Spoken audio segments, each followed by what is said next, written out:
So hello everyone, আমি আরোহী। আমি আজকে চিকেন রান্না করছি। তো প্রথমে আমি আলুটা ভেজে নিচ্ছি। তারপর আমি এখানে ফোড়ন দিয়ে দিলাম জিরা, ছোটো এলাচি, বড়ো এলাচি, শুকনো লঙ্কা আর তেজপাতা। একটু ওটাকে ভাজার পর তারপর এটাতে আমি পেঁয়াজ ভেজে নিয়েছি।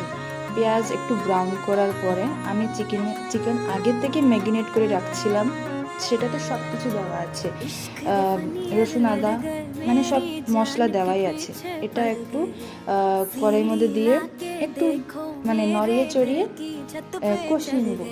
তারপরে কষাবার পর এটার মধ্যে আমি আমার আলু টালু মানে যা ভাজেছিলাম সেটা আমি দিয়ে দিয়েছি।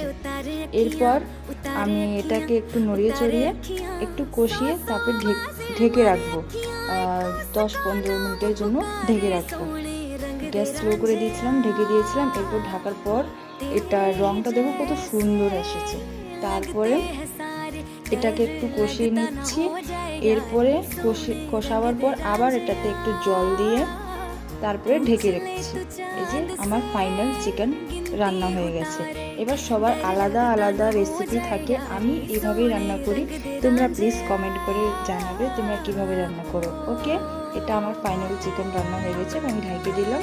Tata, by.